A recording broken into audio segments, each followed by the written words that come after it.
అనగనగా ఛానల్‌కి అందరికీ స్వాగతం. పిల్లలు, ఇప్పుడు మనం చందమామ కథల నుంచి 'పులిహోర శేషయ్య' అనే ఒక కథని వినేద్దాం. శేషయ్య అనేవాడు కాయకష్టం చేసుకొని బతుకుతుంటాడు. రెక్కలు ముక్కలు చేసుకున్న పాపం రోజుకు రూ. 5 కూడా దొరకడం చాలా కష్టంగా ఉండేది. కానీ వాడికైతే బోలెడు డబ్బు సంపాదించి వైభవంగా జీవించాలనుండేది. ఇలా ఉండగా ఆ ఊళ్ళోని రంగనాథం అనే శ్రీమంతుడి భార్య సావిత్రికి ఉన్నట్టుండి పెద్ద జబ్బు చేస్తుంది. ఇంక సమయానికి పాపం రంగనాథం కొడుకు, కోడలు గూడా ఊళ్ళో ఉండరు. ఇద్దరూ ఏదో మొక్కు పని మీద కాశీ వెళ్తారనమాట. 6 వారాల దాకా రారు. ఇంక రంగనాథం వైద్యుని పిలిపిస్తే ఆయన సావిత్రికి నాడిని చూసి, "పెద్దగా కంగారు పడాల్సిందేమీ లేదు. మందు పుచ్చుకుంటే 2 రోజుల్లో జబ్బు తగ్గిపోతుంది. అయితే ఆ తర్వాత 2 నెలల పాటు ఈమె పూర్తి విశ్రాంతి తీసుకోవాలి. ఏ పని చెయ్యకూడదు" అని రంగనాథానికి చెప్పి మందిచ్చి వెళ్ళిపోతాడు.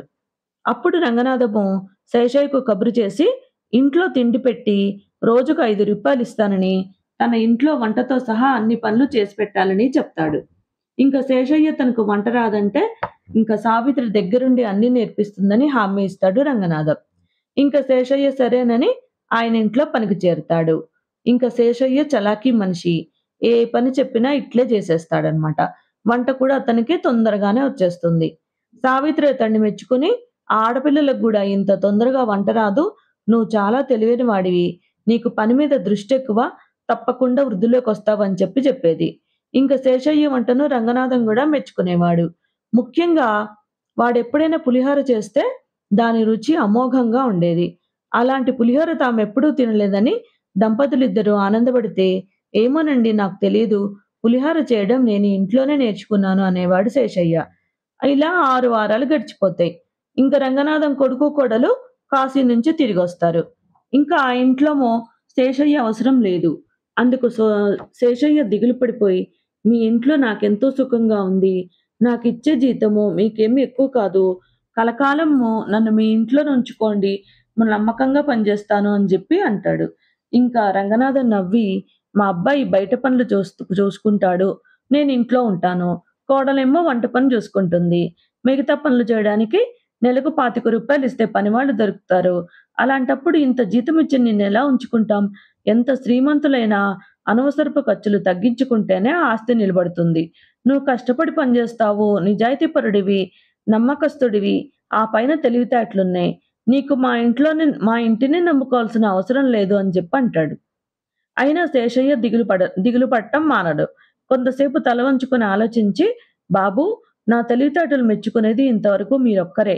నా తెలివి నాకు కూడు పెడుతుందని మీకనిపిస్తే ఆ ఉపాయం కూడా మీరే చెప్పండి" అని అంటాడు రంగనాథంతో. "ఒరేయ్! నీకులాగా పులిహోర చేసేవాణ్ణి నేనింతవరకు చూడలేదు. మన ఊరి చివరి సంతలో పులిహోర చేసి అమ్మావంటే నీ జాతకం మారిపోతుంది. పెట్టుబడికి డబ్బు కావాలంటే అప్పుగా నేనిస్తాను" అని అంటాడు రంగనాథం. ఇంక శేషయ్య ముందు తటపటాయిస్తాడు. కానీ రంగనాథం మరీ చెప్పడంతో వాడికి ధైర్యం వస్తుంది. ఆ తర్వాత 2 రోజుల్లోనే పులిహోర వ్యాపారం ప్రారంభిస్తాడు. వాడి వ్యాపారం బాగా సాగుతూ మంచి లాభాలు తెచ్చిపెడుతుంటుంది. ఇలా నెల రోజులు గడిచాక వాడు ఉత్సాహం కొద్దీ రంగనాథానికి చిన్న కానుకను తీసుకొని వెళ్లి కృతజ్ఞతగా బహుకరిస్తాడు.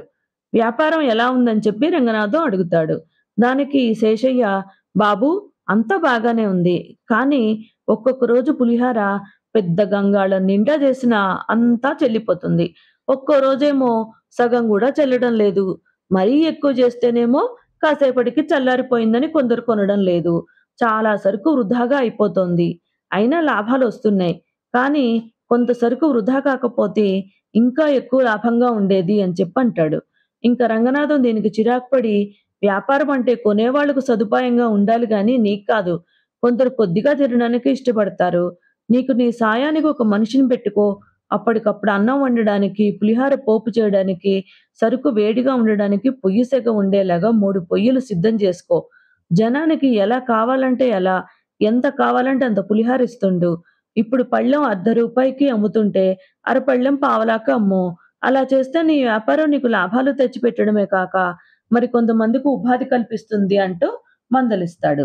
శ్రద్ధగా విన్న శేషయ్య తలాడిస్తూ, "బాబూ, నా అదృష్టం కొద్దీ కొన్నాళ్ళు మీ ఇంట్లో పనిచేసే అవకాశం లభించింది. మీ సలహా తప్పకుండా పాటిస్తాను. అలాగే నాకు సమస్య వచ్చినప్పుడల్లా మీ వద్దకొస్తుంటాను. తమరు సలహాలిస్తూ ఉండండి అని చెప్పి అంటాడు రంగనాథాన్ని. మాటి మాటికి ఇతరుల సలహాలు తీసుకోవడం వ్యాపారికి మంచి లక్షణం కాదు. ఇంకొకసారి నువ్వు నా దగ్గరకు వచ్చి సమస్య చెప్తే వ్యాపారం మానేయమని సలహా ఇస్తాను అని రంగనాథం శేషయ్యను పంపించేస్తాడు. అయితే ఇంతలో శేషయ్య పులిహార వ్యాపారము మరింత బాగా సాగుతోంది. వాడి కింద ఇప్పుడు ముగ్గురు పనివాళ్ళున్నారు. వచ్చిన వాళ్లకు వాళ్ళు కోరినట్టు పులిహార కలిపి ఇస్తున్నాడు. చాలా మంది అప్పటికప్పుడు అడిగి వేడి వేడిగా పులిహార చేయించుకుంటున్నారు. కొందరికి పులుపు ఎక్కువ కావాలి. కొందరికేమో కారం ఎక్కువ కావాలి. ఇప్పుడు శేషయ్యకు ఒకే ఒక ఇబ్బంది. చాలా మంది వాడిని ముందుగా అరపళ్ళెం పులిహార అడుగుతున్నారు. అది తిని రుచిగా ఉందని ఇంకో అరపళ్ళెం చేయించుకుంటున్నారు. ఇంక శేషయ్యకు అరపళ్ళెం జెయ్యాలన్నా, పళ్ళెం నిండా చెయ్యాలన్నా తీసుకునే సమయం ఒక్కటే. అందువల్ల 10 నిండు పళ్ళాలు అమ్ముడుపోవాల్సిన సమయంలో 10 అరపళ్ళాలు మాత్రమే అమ్ముడుపోతున్నాయి. తినేవాళ్ళెవరూ ఎలాగూ నిండు పళ్ళానికి తక్కువ తినడం లేదు. ఈ సమస్యని ఎలా పరిష్కరించాలా అని కొన్నాళ్ళు తీవ్రంగా ఆలోచిస్తుంటాడు శేషయ్య. శేషయ్య వ్యాపారం ఎలా సాగుతుందన్న కుతూహలము రంగనాథానికి కూడా ఉంటుంది. కొద్ది నెలలుగా శేషయ్య ఆయన కలుసుకునేందుకు రాలేదు. అందువల్ల ఒకసారి తనే స్వయంగా సంతకు వెళ్లి వాడి వ్యాపారం తీరు, ఇంక పులిహోర రుచి చూడాలని చెప్పి ఆయన అనుకుంటాడు. ఒకరోజు రంగనాథం సంతకు వెళ్ళేసరికి శేషయ్య దుకాణం వద్ద చాలా రద్దీగా ఉంటుంది. ఇద్దరు మనుషులు వంట పొయ్యిలకు దగ్గర హడావిడి పడుతుంటారు.